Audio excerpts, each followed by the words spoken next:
अब हम लोग झेलम नदी के बारे में देखते हैं। क्या है कि इसका उद्गम कहाँ से है झेलम का, तो पीर पंजाल गिरिपद में स्थित वेरीनाग के निकट शेषनाग झील से इसका उद्गम होता है। ठीक है, तो झेलम नदी का उद्गम स्थल कहाँ है, तो शेषनाग झील है। यह कहाँ किसके निकट है, वेरीनाग के निकट है। तथा यह वुलर झील से होती हुई पाकिस्तान में झांग के निकट चेनाब नदी में जाकर के मिल जाती है। तो ये है चेनाब नदी, जो सबसे बड़ी नदी है, सबसे बड़ी सहायक नदी है सिंधु की। यह श्रीनगर के पास विसर्प का निर्माण करती है। ठीक है, यह श्रीनगर के पास विसर्प का निर्माण करती है। पाकिस्तान में प्रवेश करने से पहले, ठीक है, पाकिस्तान में प्रवेश करने से पहले यह नदी एक गहरी घाटी का निर्माण करती है, जिसे बांस मंगल के नाम से जाना जाता है। पाकिस्तान में चेनाब से मिलने से पहले झेलम नदी पर मंगला डैम का निर्माण किया गया है। याद रखें, मंगला डैम किस नदी पर है, तो झेलम नदी पर है। ठीक है, मंगला डैम कहाँ है, तो झेलम नदी पर है। जम्मू कश्मीर में झेलम नदी मुजफ्फराबाद से मीरपुर तक, यानी कि भारत एवं पाकिस्तान सीमा रेखा से होकर बहती है जम्मू कश्मीर में। झेलम नदी पर जम्मू कश्मीर में तुलबुल एवं उड़ी परियोजना चलाई जा रही है। तुलबुल परियोजना और उड़ी परियोजना चलाई जा रही है किस नदी पर, तो झेलम पर। ठीक है, और इसका उद्गम स्थल कहाँ से है, तो जम्मू कश्मीर में ही है। अब आगे बढ़ते हैं और सिंधु की सबसे बड़ी सहायक नदी के बारे में पढ़ते हैं। तो यह सिंधु की सबसे बड़ी सहायक नदी है। भारत में इसकी लंबाई कितनी है, 1180 किलोमीटर। हिमाचल प्रदेश में इसे चंद्रभागा नाम से जाना जाता है, हिमाचल प्रदेश में। ठीक है, चेनाब नदी बारालाचा दड़े के दोनों ओर निकलने वाली चंद्र और भागा नामक दो नदियों के केलांग के निकट तांडी में मिलती है।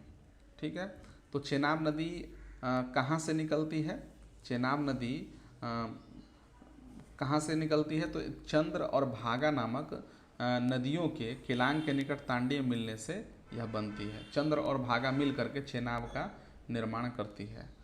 यह पीर पंजाल पर्वत श्रेणी के समानांतर कुछ दूरी तक पश्चिम दिशा में बहती है और किश्तवाड़ के निकट पीर पंजाल में गहरा गौर्ज बनाती है। ठीक है, इसके पश्चात यह अखनूर के निकट मैदान में प्रवेश करती है। चेनाब नदी पर निर्मित महत्वपूर्ण जल परियोजना क्या क्या है, तो बगलिहार परियोजना, सलाल परियोजना और दुलहस्ती परियोजना। दुलहस्ती परियोजना किस नदी पर बनाई गई परियोजना है, तो जैसा कि अभी आप पढ़ रहे हैं चेनाब नदी पर। आप देख सकते हैं कि इस प्रकार से सिंधु नदी है, सिंधु नदी का उद्गम है। और इसमें जो झेलम, चेनाब देख लीजिए, झेलम यहाँ से निकलती है, चेनाब यहाँ से, ठीक है, उसके बगल से रावी है, फिर क्या है, ब्यास है, और यहाँ से सतलज है।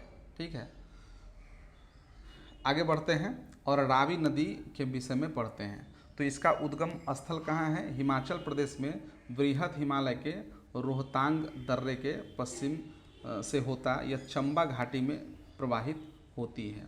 यह पाकिस्तान में सराय सिंधु के पास चेनाब में जाकर के मिल जाती है।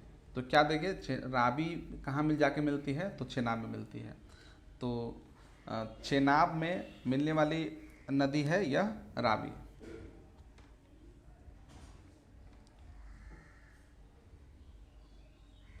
आगे बढ़ते हैं। अभी तक क्या देखा आपने कि झेलम नदी और चेनाब नदी, ठीक है, झेलम और चेनाब दोनों, माफ़ कीजिए, झेलम और रावी दोनों जो है चेनाब में जाकर के मिलती है, चेनाब में जाकर के मिलती है। आगे बढ़ते हैं कि यह सिंधु के बाएं तट से मिलने वाली पंचनदियों में से एक है। रावी नदी पर निर्मित परियोजना है चमेरा तथा थीन रंजीत सागर है तथा शाहपुर कंडी बांध परियोजना प्रस्तावित है अभी। आगे पढ़ते हैं हम ब्यास नदी के विषय में। यह रोहतांग दर्रे के पास ब्यास कुंड से निकलती है। यह हिमाचल प्रदेश के कुल्लू घाटी से प्रवाहित होती है। यह धौलाधर श्रेणी में काती और लाड़गी में गौज का निर्माण करती है। पंजाब के होशियारपुर जिले में स्थित तलवाड़ा नामक स्थान पर यह मैदानी भाग में प्रवेश करती है। यह हरिके नामक स्थान पर सतलज से मिलती है तथा इनके मिलन स्थान पर ही हरिके बैराज जो है वो बनाया गया है। तो आप इसे याद रखें, यह ब्यास नदी है और यह ब्यास कहाँ में जाके मिलती है, तो सतलज में जाके मिलती है। और इन्हीं के मिलने से, ठीक है, इन्हीं के मिलने से जो निर्माण किया गया है बैराज, उसका नाम क्या है, हरिके बैराज। हरिके बैराज से ही इंदिरा गांधी नहर का निर्माण सिंचाई के उद्देश्य से किया गया है।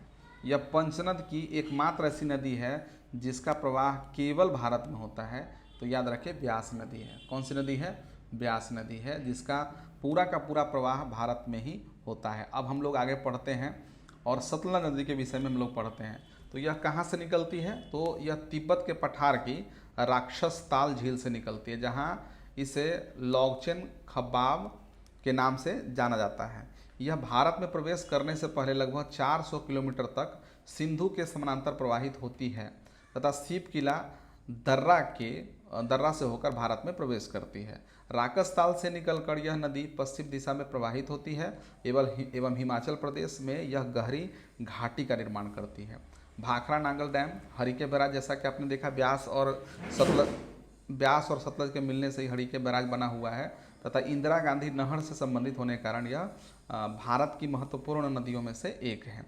सतलज नदी भी फिरोजपुर से फाजिल्का के बीच भारत पाकिस्तान के सीमा से होते हुए बहती है।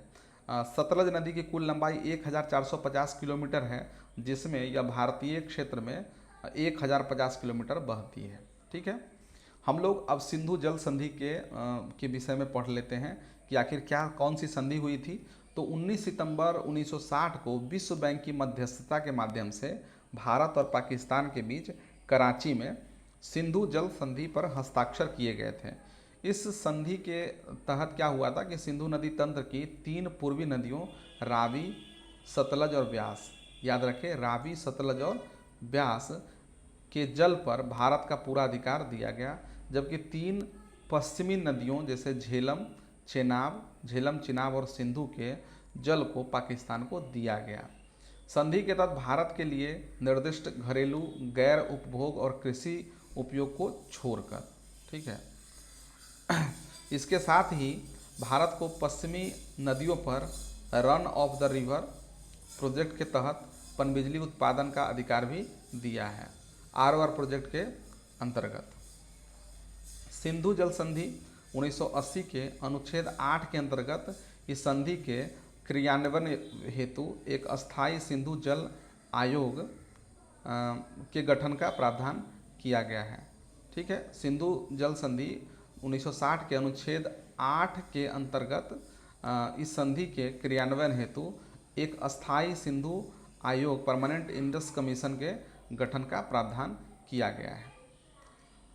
अब हम लोग आगे बढ़ते हैं और अब पढ़ते हैं गंगा नदी अपवाह तंत्र के विषय में। तो सतोपथ हिमानी से निकली अलकनंदा और गोमुख के निकट गंगोत्री हिमनद से निकली भागीरथी।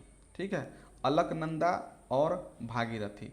तो अलकनंदा कहाँ से निकली है, सतोपथ हिमानी से निकली है, और ठीक है, गोमुख के निकट गंगोत्री हिमनद से निकली कौन है, भागीरथी। ठीक है, देवप्रयाग में मिलती है यह, ठीक है, देवप्रयाग में मिलती है और मिलने के बाद ही यह क्या कहलाती है, गंगा कहलाती है। याद रखें कि अलकनंदा और भागीरथी दोनों कहाँ जाके मिलती है, देवप्रयाग में जगह है, और वहीं से इसका नाम गंगा होता है। अलकनंदा कहाँ से निकलती है, सतोपथ हिमानी से, और भागीरथी कहाँ से निकलती है, गोमुख के निकट गंगोत्री हिमनद से निकलती है। ठीक है, और जा करके यह गंगा कहलाती है।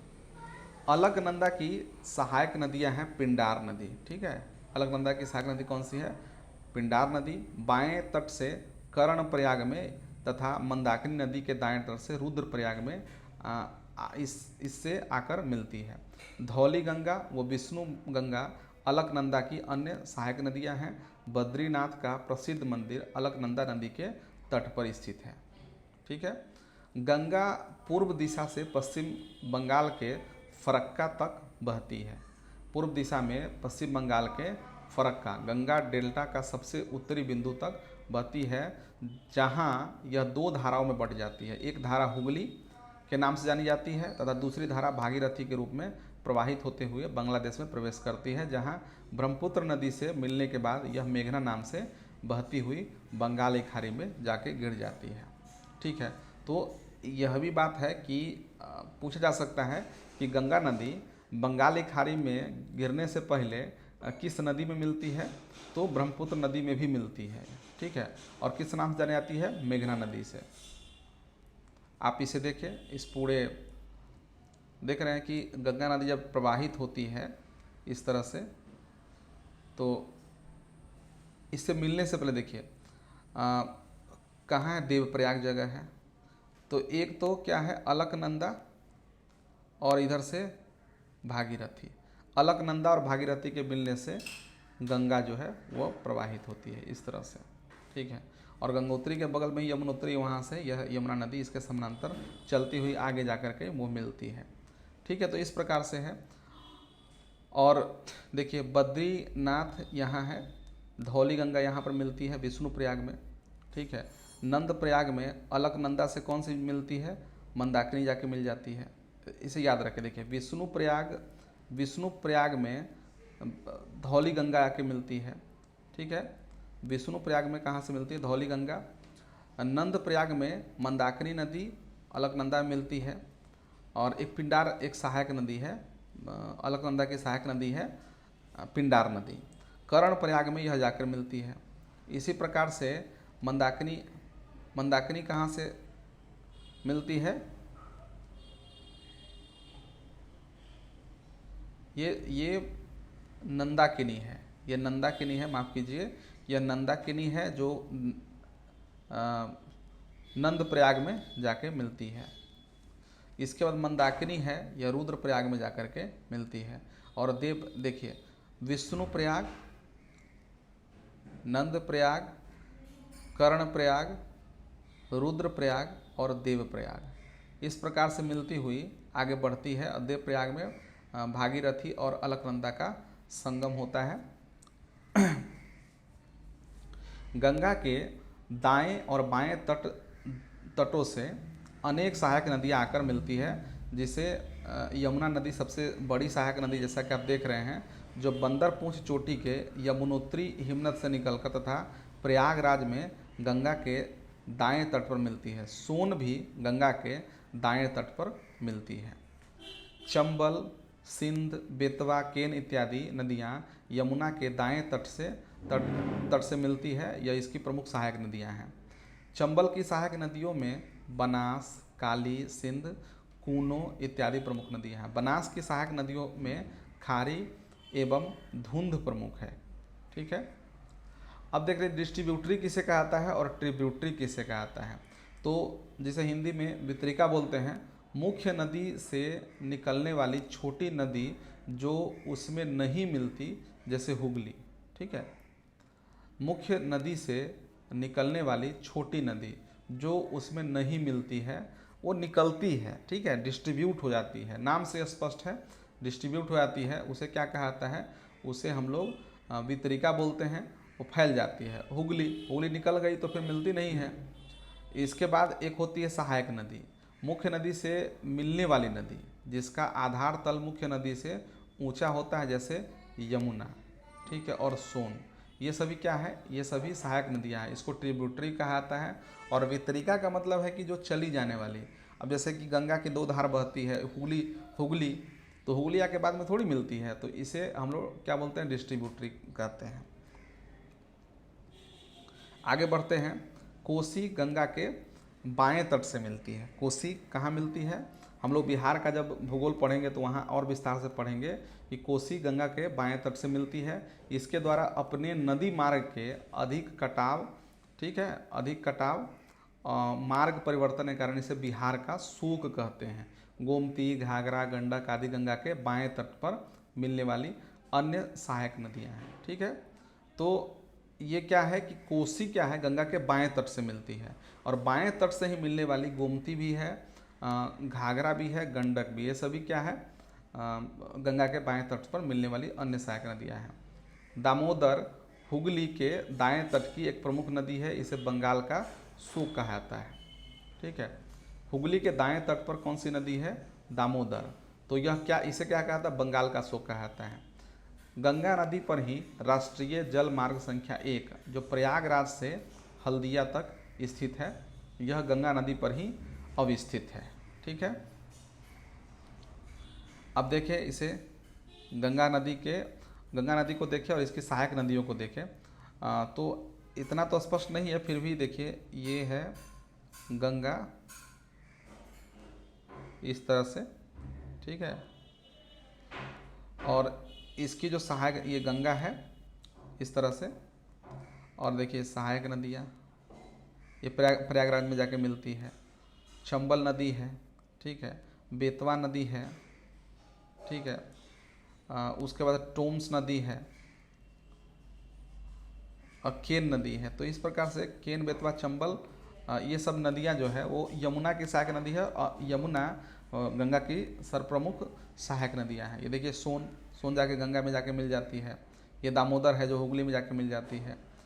ये कोसी नदी है, गंडक नदी है, ठीक है, घाघरा नदी है, घाघरा इस तरह से। तो अब हम लोग क्या है कि गंगा नदी से संबंधित विशेष तथ्यों को देखें। तो इसकी कुल लंबाई कितनी है, 2525 किलोमीटर है, और इसका मुहाना कहाँ है, बंगाली खाड़ी में है। भारत की नदियों में सबसे बड़ा प्रवाह तंत्र है यह। 2008 में गंगा नदी को राष्ट्रीय नदी का दर्जा दिया गया। सन 2017 में उत्तराखंड उच्च न्यायालय ने गंगा तथा यमुना नदी को जीवित मानव का दर्जा दिया है। ठीक है, गंगा नदी के किनारे बसा सबसे बड़ा शहर कानपुर है।